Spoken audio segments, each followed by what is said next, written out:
म्हणून जगतामध्ये पित्याही पेक्षा माता काय आहे, अत्यंत अशा प्रकारची श्रेष्ठ आहे. लक्षात ठेवा. विठाला विठाला.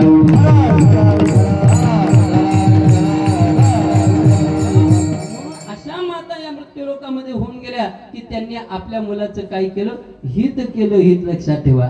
म्हणून सगळेच मुलं लक्षात ठेवा त्या हिताकडे जात नाही, सगळेच त्या मार्गाकडे जात नाही, भगवत चिंतनाकडे जात नाही. ज्या ज्या मातेने त्यांच्यावर संस्कार केले त्यांनीच काय केलं, या जगामध्ये देवाची प्राप्ती करून घेतली. आणि प्राप्ती केल्यानंतर लक्षात ठेवा त्या मातेला काय मिळाली, धन्यता मिळाली. धन्यता बघा ना, त्या भागवतामध्ये चतुर्थ स्कंदामध्ये आपण नेहमी कथा ऐकतो बघा. त्या काय झालं, बळीराजा आहे की नाही, मला वाटतं अष्टम स्कंदामध्ये त्याची कथा आहे. बळीराजाने काय केलं, त्या ठिकाणी असे अनेक यज्ञ करत होता. आणि यज्ञ करत असताना लक्षात ठेवा सगळे देवाची संपत्ती त्यांनी काय केली, एकत्रित केली आणि सगळ्या देवाला उचकून दिलं. त्यानंतर त्या ठिकाणी लक्षात ठेवा भगवान परमात्म्याला आमच्या मातेनं आहे की नाही, काय नाव त्यांचं, विठाला विठाला देवांची माता आहे की नाही. त्या ठिकाणी दितीनं सांगितलं, ऋषींकडे विनंती केली, अहो माझे सगळे मुलं दारोदार फिरतात आणि या ठिकाणी राक्षसांनी माझ्या मुलांचं राज्य काय केलेले, काबीज केलेले. एक करा म्हणे, मला असा मुलगा द्या की त्यांनी बळीकडे गेलं पाहिजे आणि बळीचं सगळं राज्य हिसकून माझ्या मुलांना परत दिलं पाहिजे. परत दिलं पाहिजे म्हटल्यानंतर त्या ठिकाणी भगवान परमात्म्याला विनंती केली की देवा तुम्ही आमच्या पोटी जन्म घ्या आणि आमचं एवढं कार्य करून द्या बाबा. म्हणून त्या ठिकाणी भगवान महाविष्णू बळीच्या दरवाज्यामध्ये त्या ठिकाणी येतात, वामनाच्या रूपाने प्रगट होतात आणि वामनाच्या रूपाने प्रगट होऊन बळीच्याकडे जातात की आणि बळीला म्हणतात की बाबा या ठिकाणी मी काही दान मागण्याकरता तुझ्याकडे आलेलो आहे. आता असं म्हणतात की तो बळी त्यावेळेला तो यज्ञामध्ये आहुती टाकत होता, इंद्राय स्वाहा वरुणाय स्वाहा अशा प्रकारची आहुती देत होता. आणि त्यांनी सांगितलेलं होतं कोणीही आपल्या यज्ञामध्ये जर एखादा व्यक्ती आला तर त्याला काय पाहिजे ते देऊन टाका, माझ्याकडे त्याचं गाऱ्हाणं आणू नका असं म्हटलेलं होतं. म्हणून जो कोणी आला, साधू संत ऋषी मुनी आले की त्यांना दान द्यायचं.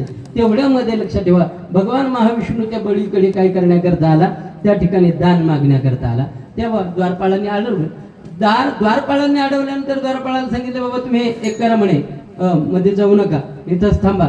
त्याने सांगितलं का मला मध्ये जाऊ दे, मला तुमच्या राजाला भेटायचं. राजाला भेटायचं म्हणे, आम्ही सांगतो काय म्हणणं तुमचं गाऱ्हाणं. त्याने सांगितलं मला काही नाही, मला तुमच्या राजाकडून 3 पावलं भूमिदान पाहिजे. काय 3 पावलं भूमिदान पाहिजे. त्यांनी सांगितलं काय पाहिजे, 3 पावलंच कशाला मागतो, 1 एकर 2 एकर मागणार, देऊन टाकतो, मीच देतो. राजाकडे कशाला जातो. त्यांनी सांगितलं नाही मला राजाला भेटायचंय, मला 1 एकर 2 एकर लागत नाही, मला 3च पावलं पाहिजे. म्हणजे असं कसं मागणार आहे, हवी चित्र. ठीक आहे म्हणे 2 मिनिटं थांबायचं, मी राजाकडे जातो. राजा आहुती देतो. त्या राजाला सांगितलं राजा साहेब एक कोणीतरी भट्टू तुमच्या भेटी करता आलेला आहे, काही दान मागले. अरे तुम्हाला सांगितलं काय पाहिजे ते देऊन टाका, स्वइच्छा दान देऊन टाका. त्यामुळे घेत नाही ना तो, तुम्हाला तिथपर्यंत यावं लागतं. आल्यानंतर लक्षात ठेवा त्या बळीने विचारलेले अत्यंत 5 वर्षाचं बालक भगवान वामन भगवंताला विनंती केली देवा नमस्कार असो, काय म्हणणं आहे आपलं, कशा करता आपण आलात. त्याने सांगितलं बळी मला या ठिकाणी 3 पावलं भूमी तुमच्याकडून दान पाहिजे. आणि म्हणे काय मागतात, हो 3 पावलं काय 2-4 एकर मागा, 100 एकर मागा, सगळ्या जगावर माझं राज्य आहे, अर्ध राज्य देऊ का. ते म्हणले अर्ध बिर्ध नको, माझ्या बोलण्याच्या पुढे तुम्ही बोलू नका, मला फक्त मोजून 3 पावलं भूमीत दान द्या. त्यांनी सांगितलं ठीक आहे बाबा काही अडचण नाही, मी तुम्हाला भूमीत दान देतो, पण एक करा माझ्या पावलानं मोजून देऊ का तुमच्या पावलानं मोजून घेतात. त्यांनी सांगितलं तुमच्या पावलानं मोजू नका देऊ, माझ्या पावलानं मोजू द्या.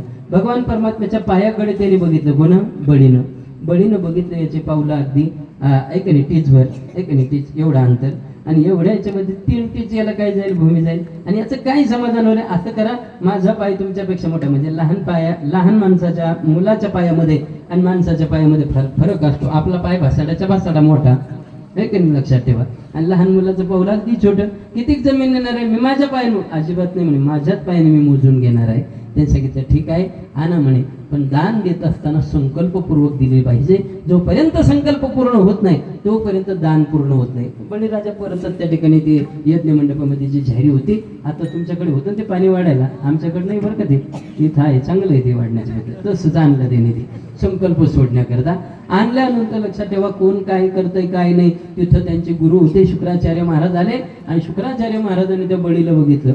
बळीला बघितल्यानंतर लक्षात विचारलं बळी काय करतोय. काही ना म्हणे एक ब्राह्मण बटू या ठिकाणी आलेला आहे, त्याला 3 पावलं भूमीत दान द्यायचं आहे म्हणून संकल्प सोडते. बळीला सांगितलं कानामध्ये याला दान देऊ नको, हा सर्वसामान्य कोण नसून हा भगवान महाविष्णू आहे आणि तुला लक्षात ठेवा या ठिकाणी बर्बाद करण्यासाठी आलेला आहे.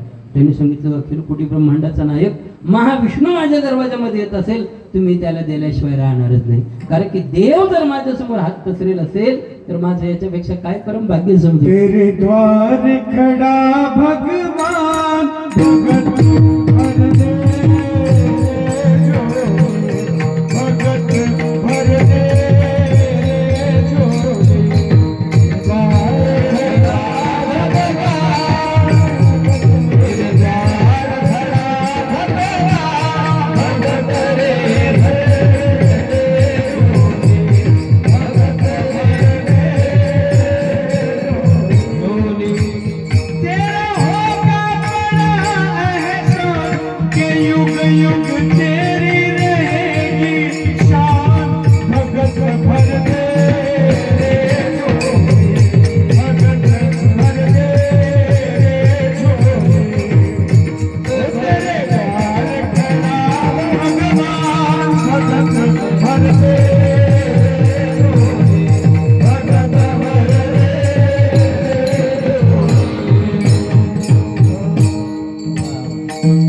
वा संतोष महाराज धन्यवाद बरं का.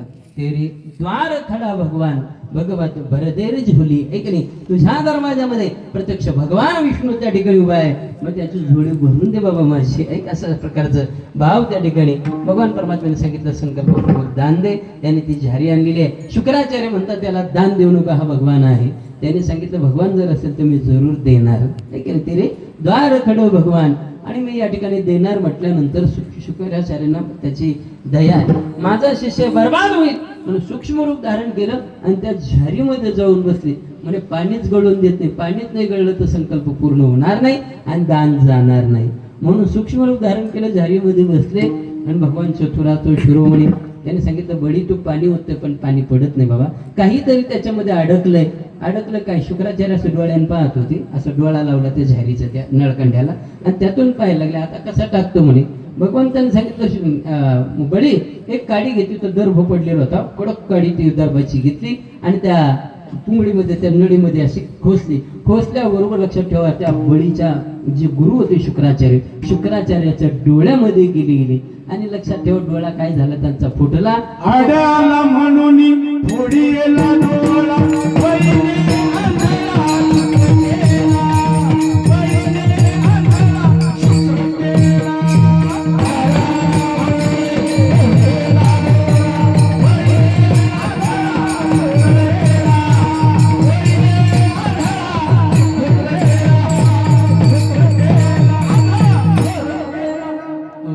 आडाला म्हणून फोडीला डोळा बळीने आंधळा शुक्र केला. काडी खोसल्याबरोबर तो आंधळा झालेला. त्याने असं डोकं मागे ओढलं आणि पाणी त्या ठिकाणी पडलं. पडल्यानंतर संकल्प पूर्ण झाला. पूर्ण झाल्यानंतर भगवान परमात्म्याने सांगितलं वा देऊन टाका आता दान. दान दे म्हटल्यानंतर त्यांनी सांगितलं घेऊन टाका. कुठून मोजायचं मोजा, आपल्याच बापाचं राज्य म्हणे लक्षात ठेवा. त्यांनी सांगितलं बाबा ठीक आहे पावलानं मोजतो. पहिला पाऊल भगवान परमात्म्याने आपलं विराट रूप धारण केलं. एका पाऊलामध्ये पृथ्वीपासूनचे वर जे 7 लोक आहेत, स्वर्गलोक, भोरलोक, तपलोक, सत्यलोक, महरलोक, असे जनलोक, जे सगळे वरचे 7 लोक आहेत एका पाऊलामध्ये भगवान परमात्म्याने व्यापले. आणि बळीला सांगितलं बाबा एक पाऊल आता पूर्ण झालं, अजून दुसरा पाऊल शिल्लक आहे. कुठं ठेवून? त्याने सांगितलं या पृथ्वीच्या खाली जे 7 लोक आहेत ते आपल्याच बापाचे, बळीच्याच बापाचे, लक्षात ठेवा. आणि म्हणून भगवान परमात्मा दुसरा पाव पृथ्वीपासून खाली जेवढे 7 लोक आहे अतल वितल सुतल रसातळ तळातळ महातळ आणि पाताळापर्यंत सगळे 7 लोक दुसऱ्या पावलामध्ये काय केलं भगवान परमात्म्याने आटकून घेतले. लक्षात ठेव घेऊन टाकले. त्याने सांगितलं बळी 2च पावलात तुझं समग्र राज्य माझं काय झालेलं आहे स्वाधीन झालेलं आहे. माझा एक पाय शिल्लक आहे, कुठं ठेवू? बळी म्हटलं बघा दान जरी संपलेलं असेल तर अजून दाता शिल्लक आहे. मला सांगा दान मोठा का दाता मोठा? हा देणारा मोठा का घेणारा मोठा? हा तर हे नसेल कळत तुम्हाला. सासरा मोठा का जवाई मोठा? जवाई मोठा याच्याकडे काय होतं भिकाऱ्याकडे त्या बाबाने पोरगी दिली म्हणायला जवाई पण आलं अहो, देणारा मोठा आहे की नाही लक्षात ठेवा. त्यांनी सांगितलं दान जरी संपलेलं असेल तर अजून देणारा मात्र शिल्लक आहे. बळी महाराज सांगितलं भगवान परमात्म्याने, अरे बळी तुझा दोन्ही संपलेला आहे, वरचे 7 लोक संपले, खालचे 7 लोक संपले, तिसरा पाऊल ठेवायला. त्यांनी सांगितलं बघा अजून दाता शिल्लक आहे देणारा, तुमचा तिसरा पाय माझ्या डोक्यावर ठेवा. भगवान परमात्म्याने तो पाय उचलला, बळीच्या डोक्यावर ठेवला आणि ठेवल्याबरोबर भगवान परमात्म्याने त्या बळीला आहे की नाही कुठे नेऊन टाकलं, पाताळामध्ये नेऊन टाकलं. तो का म्हणे बळी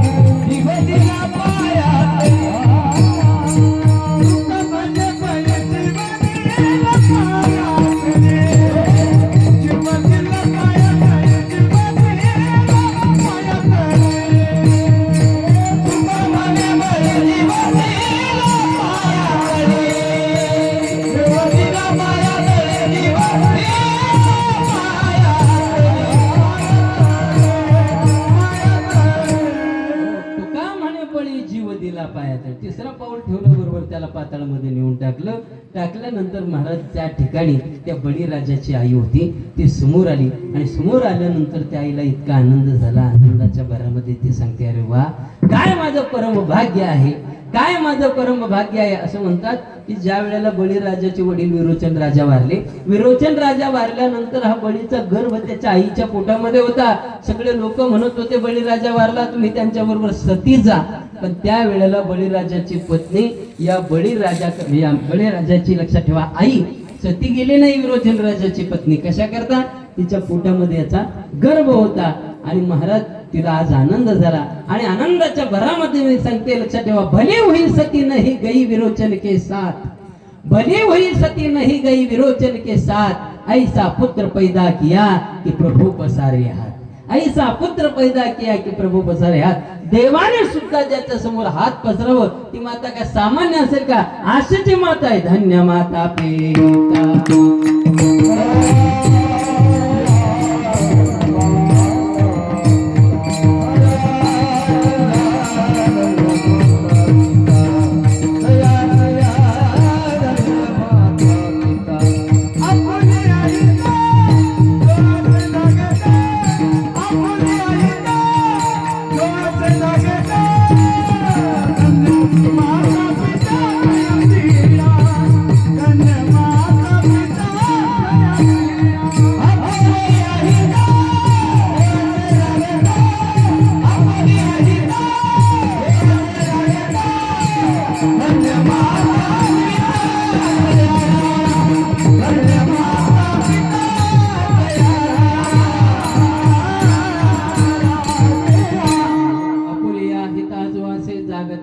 धन्य माता पिता तयाची या. असे लक्षात ठेवा जे आपल्या हिताच्या ठिकाणी जे भगवंतांच्या दर्शनासाठी भगवंताचं चिंतन करतात, आपल्या हिताच्या ठिकाणी जागे असतात, अशा माता पित्याला जगद्गुरु तुकोबाराय धन्यता देतात. आपल्या हिताजो असे जागता धन्य माता पिता तयाची या. लक्षात ठेवा. पण का हो महाराज ते मुलं मुले नेमके असतात कसे ते अभंगाच्या दुसऱ्या चरणात